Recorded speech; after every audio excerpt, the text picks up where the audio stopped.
చాణక్యుడు చంద్రగుప్తుడు వీళ్ళిద్దరి మైత్రి చరిత్రలోనే ఒక గొప్ప గురు శిష్య సంబంధంగా నిలిచింది. అయితే వీరిద్దరి చరిత్ర నుండి మనం నేర్చుకోవాల్సిన పాఠాలు చాలా ఉన్నాయి. అందులో ఒకటి ఈ రోజు మనం నేర్చుకుందాం. ఫ్రెండ్స్, ఇది కంప్లీట్ గా ఏఐ జనరేటెడ్, ఎవరిని ఉద్దేశించింది కాదు. మీరందరూ మంచి విషయాన్ని నేర్చుకుంటారు అని మాత్రమే ఈ వీడియో చేయబడింది. చంద్రగుప్త మౌర్యుడు రాజైన దగ్గర నుంచి వారంలో ఒక్కరోజైనా సరే ఉదయం తన గురువైన చాణక్యుని కలవాలనేది ఒక అలవాటుగా పెట్టుకున్నాడు. పరిపాలనలో ఎలాంటి సందేహాలు వచ్చినా కూడా చంద్రగుప్తుడు చూసేది చాణక్యుడి వైపే. అయితే ఒకరోజు చాణక్యుడి కోసం ఎదురు చూస్తున్న చంద్రగుప్తుడికి ఆశ్చర్యం కలిగింది. ఎందుకంటే చాణక్యుడు ఆ రోజు సమావేశానికి రాలేదు. చాణక్యుడు ఎప్పుడూ ఇలా చేయలేదు. చాణక్యుడు రాకపోవడం పక్కన పెడితే అసలు ఎప్పుడూ సమావేశానికి ఆలస్యం అవడానికి కూడా చాణక్యుడు ఇష్టపడ్డు. అలాంటి చాణక్యుడు రాకపోవడం ఏంటా అని చంద్రగుప్తుడికి అర్థం కాలేదు. తన భటులని చాణక్యుడి ఇంటికి పంపించాడు. చాణక్యుడిని అడిగి వెంటబెట్టుకుని రమ్మన్నాడు. అప్పుడు భటులు చాణక్యుడి ఇంటికి వెళ్లారు. అక్కడ చాణక్యుడు కూర్చుని ఏదో రాసుకుంటున్నాడు. భటులు రావడం గమనించినా కూడా ఏం మాట్లాడకుండా అలాగే రాసుకుంటున్నాడు. ఒక భటుడు, రాజుగారు పిలుస్తున్నారు గురువు గారు అని అంటాడు. అయినా కూడా ఎటువంటి సమాధానం ఉండదు. ఇంకా సమాధానం లేకపోయేసరికి భటులు కూడా భయపడి, చాణక్యుడు అంటే చంద్రగుప్తుడికి ఎంత ఇష్టమో వాళ్ళకి తెలుసు కాబట్టి భటులు కూడా ఏమీ అనకుండా అక్కడి నుంచి వెళ్లిపోతారు. అంతఃపురానికి చేరుకుని చంద్రగుప్తుడితో జరిగిందంతా చెప్తారు. చంద్రగుప్తుడికి అర్థం కాదు. ఇంకా ఇలా కాదని తానే స్వయంగా చాణక్యుని దగ్గరకు వెళ్తానని వెళ్ళాడు. అయితే అక్కడికి చంద్రగుప్తుడు వెళ్ళాక కూడా చాణక్యుడు ఏమీ మాట్లాడలేదు. తన పని తాను చేసుకుంటున్నాడు.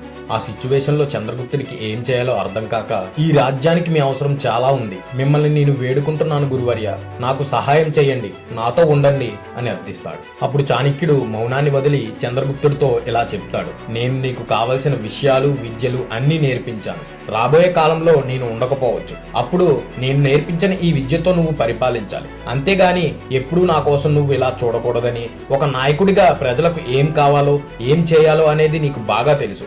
నాకు నీ మీద నమ్మకం ఉంది. నువ్వు నా సహాయం లేకుండా పరిపాలించగలవు అని చెప్పాడు. ఈ సమాధానం చంద్రగుప్తుడికి ఒక రకంగా ఆశ్చర్యంగా అనిపించినా కూడా తన గురువు చాణక్యుడి మాటల్లో అర్థాన్ని తెలుసుకున్నాడు. అక్కడి నుంచి బయటకు వచ్చి తన గురువు చాణక్యుడి మాటల్ని ఆలోచిస్తూ తన మౌనాన్ని, సలహాలను శాంతితో కొంచెం సేపు ఆలోచించాడు. చాణక్యుడు తనకు నేర్పిన విద్య, నీతి మరియు పరిపాలనా నైపుణ్యాలను స్మరించుకుంటూ తనలోని ఆత్మవిశ్వాసాన్ని పెంపొందించుకున్నాడు. చంద్రగుప్తుడు గ్రహించాడు, ఒక నాయకుడిగా తనకు తానే నిర్ణయాలు తీసుకోవడం, ప్రజల అవసరాలను అర్థం చేసుకోవడం మరియు రాజ్యాన్ని సమర్థవంతంగా పరిపాలించడం అనేది తన బాధ్యత. చాణక్యుడు తనకు స్వతంత్రంగా ఆలోచించడానికి, నిర్ణయాలు తీసుకోవడానికి సిద్ధం చేస్తున్నాడని అర్థం చేసుకున్నాడు. చంద్రగుప్తుడు చాణక్యుడి ముందు నిలబడి, గురువర్య, మీరు నాకు నేర్పిన విద్య, మార్గదర్శకత్వం నాతో ఎప్పటికీ నిలుస్తాయి. మీరు నాకు ఇచ్చిన ఆత్మవిశ్వాసంతో నేను ఈ రాజ్యాన్ని న్యాయంగా, సమర్థవంతంగా పరిపాలిస్తాను. మీరు నాకు కావలసిన సమయంలో ఎప్పుడూ నా హృదయంలో ఉంటారని ప్రతిజ్ఞ చేశాడు. చాణక్యుడు చంద్రగుప్తుడి మాటలు విని సంతోషంగా నవ్వాడు. చంద్రగుప్త, నీలోని ఈ ఆత్మవిశ్వాసం చూస్తే నాకు గర్వంగా ఉంది. నువ్వు నిజమైన నాయకుడిగా మారావు. నాకు నీ నుండి కావాల్సింది కూడా అదే. ఇకపై నీ మార్గాన్ని నువ్వే నిర్ణయించుకో. నీకు కావాల్సిన విద్యను అందించాను. ఇక ముందు నువ్వు నీ ప్రజల కోసం, నీ రాజ్యం కోసం నడుచుకో అని ఆశీర్వదించాడు. ఈ సంఘటన తర్వాత చంద్రగుప్తుడు తన గురువు చాణక్యుడి మార్గదర్శకత్వం లేకుండానే రాజ్యాన్ని సమర్థవంతంగా పరిపాలించాడు. అతను ప్రజల అవసరాలని అర్థం చేసుకుని న్యాయంగా, నిష్పక్షపాతంగా పరిపాలించాడు.